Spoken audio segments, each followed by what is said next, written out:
To the one and only Himesh Madan. Hi, कैसे हैं? Hi. Hello everyone. Hello. मैं पहले बिलीव कर लूं this is happening in real 100%. एक चीज मैं हमेशा कह नहीं चाहता था कि जब भी आपसे मिलूंगा, क्योंकि कहीं ना कहीं पता था एक दिन जरूर मिलूंगा, पता नहीं था सीधा स्टेज पे ही मिलूंगा.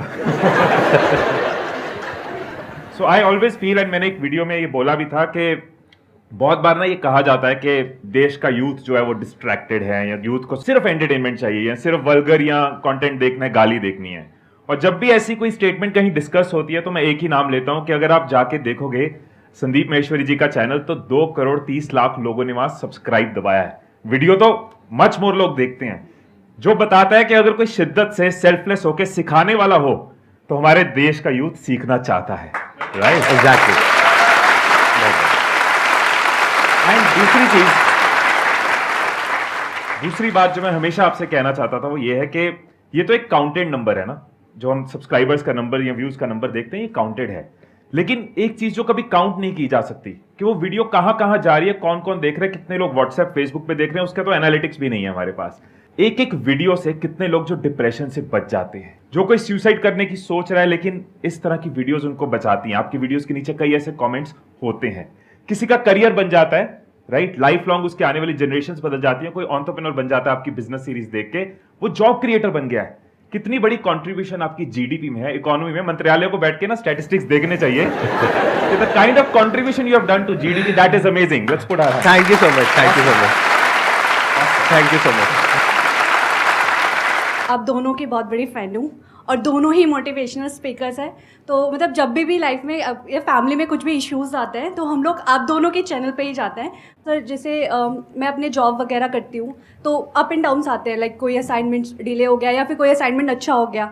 लेकिन जैसे कोई पास्ट में चीज़ हो जाती है ना, तो प्रेजेंट में मैं उस पास्ट चीज़ से कनेक्ट रहती हूँ. मतलब वो प्रेजेंट मोमेंट इंजॉय नहीं कर पाती हूँ. तो वो कैसे हम प्रेजेंट मोमेंट में रह सकते हैं और उसको ओवरकम कर सकते हैं पास्ट की चीज़ों को. एक चीज मेरा ना जनरली एक तरीका रहता है, मुझे ऐसे पसंद है कि कोई सवाल पूछता तो मैं वापस सवाल पूछता हूँ. आप एक बात बताओ कि अगर आप कहीं जा रहे हो और रास्ते में आपकी गाड़ी जो है वो खराब हो गई, राइट, तो आप क्या करोगे उस केस में? ऑब्वियसली सर उसके लिए मैकेनिक बुलाओगे, या अगर कुछ खुद आता है तो ट्राई कर लोगे, वरना मैकेनिक बुला लोगे. टायर पंक्चर में भी यू कैन ट्राई और यू कैन कॉल समवन. ऐसा तो नहीं है कि गाड़ी खराब हो गई तो वहीं पे एक बिस्तरा लगाओगे, वहीं पे तकिया लगाओगे, खाना वाना मंगवाओगे कि आज से घर यही है, आज से सड़क के बीच में ही रहेंगे. ऐसा तो नहीं है. हम जो चीज अपनी रेगुलर लाइफ में करते हैं ना, वही हम अपनी मेन चीजों में भूल जाते हैं. अगर गाड़ी खराब हो गई, हम ये नहीं कहते कि अब यही रहना है, इसी थॉट में जीना है, इसी को अपना घर मानना है. हम ये सोचते हैं कि यहाँ पे क्या एक्शन है, क्या रेजोल्यूशन है, बिकॉज हम उसके साथ उतना इमोशनली लिंक नहीं है. बट खुद के साथ हम बहुत हार्ड होते हैं, खुद के साथ हम बहुत प्रेशर लेते हैं. तूने ये क्यों कर दिया, तूने ये पास्ट में क्यों कर दिया. यहाँ पे बहुत जरूरी है कि अपने थॉट्स को देखो कि हम इतना हार्ड क्यों हैं. सेल्फ लव के साथ हमारी ग्रोथ की स्पीड हमेशा ज्यादा होगी वर्सेस सेल्फ हेटेड. अगर हम अपने दोस्त बन के चलते हैं कि कोई बात नहीं, हो गया, दैट्स फाइन, बहुत बड़ी लाइफ है, और कल की जो छोटी छोटी चीजें हैं ना, वो फ्यूचर में आपको पीछे देख के हमेशा हंसी आएगी. आज 1 साल पुरानी है तो कम हंसी आएगी, 10 साल बाद आप कहोगे किस चीज पे परेशान थे. सो जहां गाड़ी खराब हुई है, हमने एक्शन लेना है और आगे चलना है. सिमिलरली लाइफ में पीछे की चीजों की वजह से रुकना नहीं है. We have to move forward. Let's give a big hand for him. बहुत अच्छी बात बोली उन्होंने. सर मैं आगे जाके अपना एक फूड स्टार्टअप स्टार्ट करना चाहता हूँ. मेरा ये विज़न है सर कि मैं एक स्टॉल से स्टार्ट करूँ और उस कंपनी को 5 करोड़ 10 करोड़ तक लेके जाऊँ. बट सर प्रॉब्लम ये आती है कि कहीं पर भी ना स्टेप बाय स्टेप प्रोसेस नहीं है, जिसको बोलते हैं ना अटेंशन टू डिटेल, मतलब कि पहले ये फिर ये फिर ये. तो सर उस पर स्टेप बाय स्टेप प्रोसेस है या नहीं है, इस चीज की वेट करने में किसका नुकसान हो रहा है? आपका नुकसान हो रहा है. हम वेट करते रहे कि पहले मुझे एक स्टेप बाय स्टेप प्रोसेस चाहिए. इसका मतलब पता क्या है, मैं अपने घर की पार्किंग में खड़ा हूं गाड़ी के अंदर, पहले सारे सिग्नल ग्रीन हो जाए फिर मैं गाड़ी चलाऊंगा. वो नहीं होगा. आपको ट्रेनिंग लेते रहना है, सीखते रहना है, मेंटोर से सीखते रहना है, वीडियो से सीखते रहना है, लेकिन आपको एक्शन साथ साथ लेते रहना है, because biggest teacher is action. MBA चाय वाला यहाँ पे आए थे, उनकी वीडियो में ये चीज उन्होंने बहुत क्लियरली बताई थी कि पूरा रोड मैप नहीं था. उन्होंने फर्स्ट स्टेप देखा, फर्स्ट स्टेप लिया, अगला स्टेप मिलता गया. और मैक्सिमम वेंचर्स के साथ यही होता है. डे वन पे किसी भी यूट्यूबर को नहीं पता था कि एक दिन यूट्यूब आएगा, वो तो कुछ और कर रहे थे, बट इंक्लाइंड थे, कमिटेड थे, स्टेप लेते जा रहे थे। वो प्लेटफॉर्म को यूज करा जब वो प्लेटफॉर्म आया। तो जरूरी नहीं है कि आपके पास पूरा रास्ता क्लियर हो। आप पहला स्टेप अगर रेडी लगाना चाहते हो, पहला स्टेप अगर स्टॉल लगाना चाहते हो, पहला स्टेप किसी एग्जीबिशन में खड़े होना चाहते हो, वो करो, वहां से आपको मैक्सिमम क्लैरिटी मिलेगी। बाकी टीचिंग, लर्निंग, एजुकेशन तो नेवर एंडिंग प्रोसेस है। I have heard about the book of secret, the secret. तो उसमें सर मेजरली फोकस था लॉ अट्रैक्शन। वो समझ में ही नहीं आया कि बैठे रहो और सोचते रहो, फोटो लगा लो, तो हाउ इट्स वर्क एक्चुअली। जो लॉ ऑफ अट्रैक्शन के अंदर अगर ये कॉन्सेप्ट है कि बैठे रहो और सोचते रहो, इससे मैं अग्री नहीं करता हूं। What work for me is not law of attraction. Attraction के अंदर जो वर्ड छुपा हुआ है एक्शन, मेरे लिए वो काम किया, attraction, right.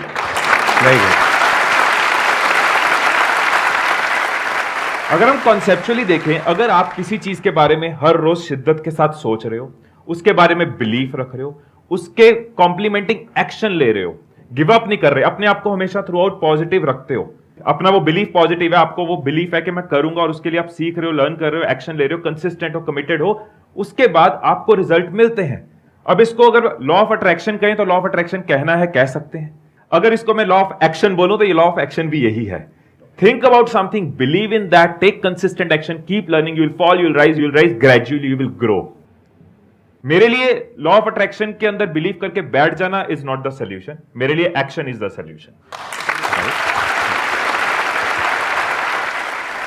Sir, I just want to ask, like females have to play multiple roles, various roles, and we want to justify with each role that we play.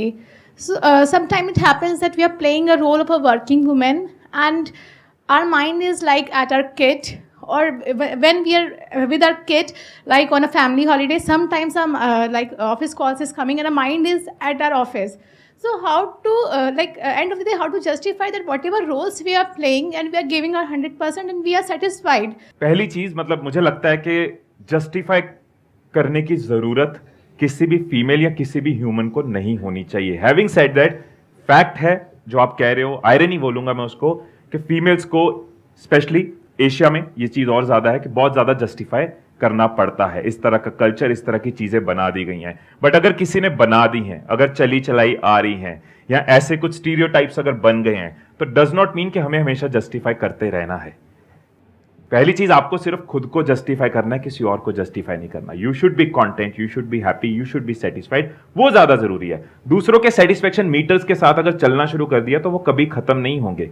एक ऐसी रेस है जिसमें हम भागते रहेंगे और शायद वो रेस कभी खत्म नहीं होगी। तो जो रेस ने कभी खत्म नहीं होना, उसमें भागना क्यों है? कि satisfying everyone in the world, that is something जो रेस कभी खत्म नहीं होगी।